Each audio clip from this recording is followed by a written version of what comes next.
We're going to learn how to create these multi-view drawings today. So this is kind of our final product of what we'll see. First things first, we need to create the part. So let me go out and do that. I'll go out here to new design. And I'll start a new sketch on this one today. And this is really a simple product. We got a rectangle that's 2 inches long and 1 inch tall. And I just used a grid for that. I'm going to go ahead and put a circle smack dab in the middle. And that should measure a 1/2 inch, so 0.5. Then I'm just going to extrude. So right here.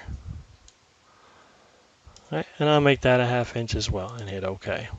We'll go ahead and save it though, right?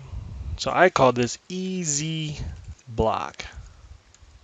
For me, it's going to have to be easy block 2. So now I've got the part up. From here, what I will do is I'm going to go over here to design.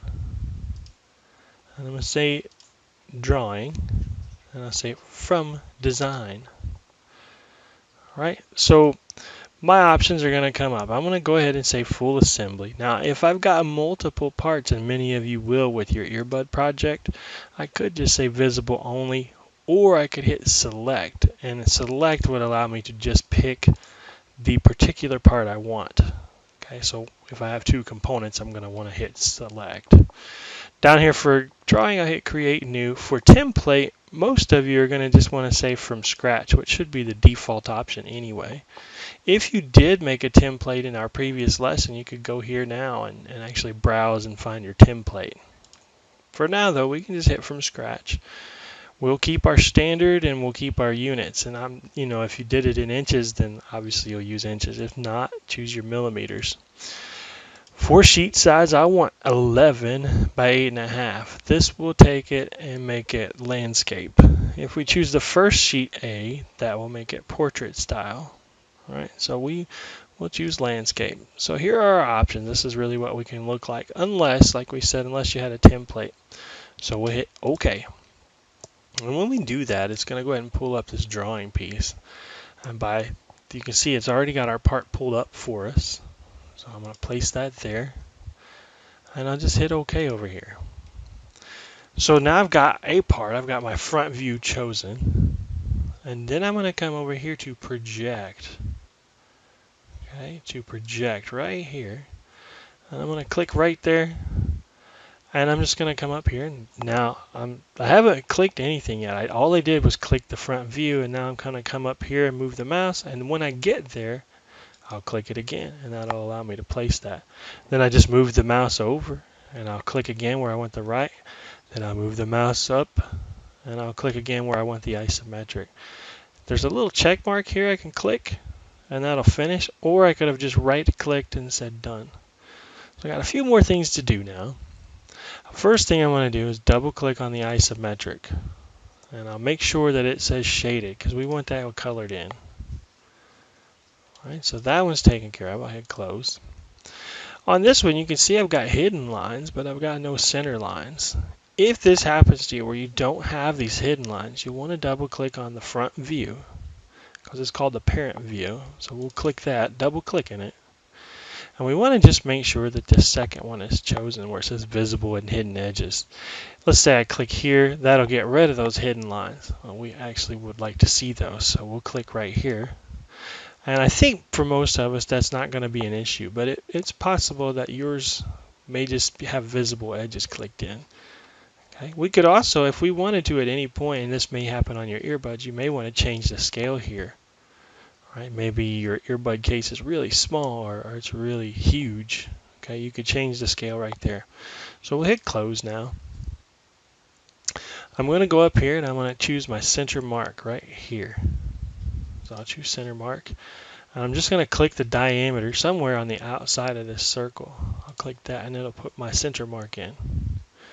Right next door to center mark is center line. So we'll click that in. And I'll click both of these lines and it puts a center line in. Same thing over here. There's a center line. Alright, so now I've got my center lines and center marks. Now I'm ready to dimension.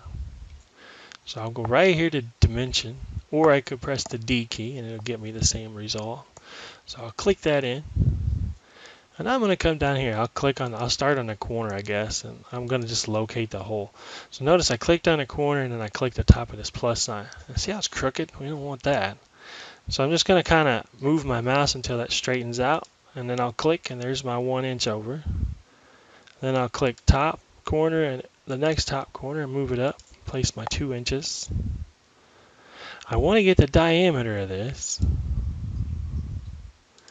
Now, because that's a hole, I'm going to go ahead and I'll hit escape first to get out of dimension mode, and then I'll double click there.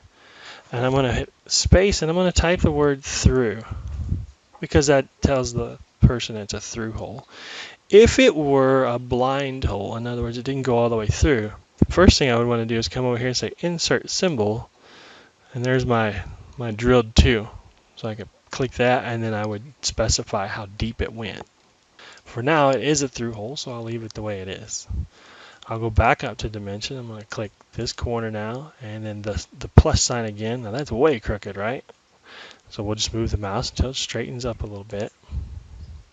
And then I'll click the corners because I want the overall dimension now. And then I will go ahead and I'll use the top view, I guess, and because we need that thickness, right? We need to know exactly how thick to extrude that.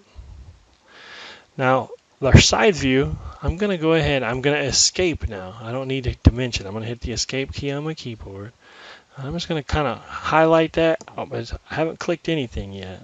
Now I'm going to click this view and just kind of drag it over a little bit. Same thing with the ISO. I'll move it over just a little bit to get better spacing. And probably I'll come up here to the top view as well and just kind of scoot it up. All I'm doing there is just getting some spacing and making it look pretty. So what we have here is we have a fully dimensioned drawing. My view comes in, but instead it comes in like this. It comes in with the wrong front view. Well, the first thing I'm going to have to do is set the correct front view. And this could happen because when we originally drew it, we chose the wrong plane to draw on.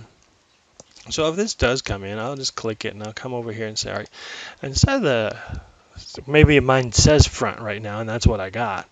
Maybe I need to come over here and just say, all right, maybe let's try the top view. Okay, that's not it. Maybe let's try the home view. Okay, that's an ISO.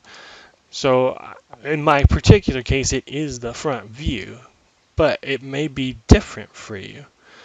Okay, and then once you do that, after you get the correct front view in there, then you can go back up here just like everybody else and hit projected view, and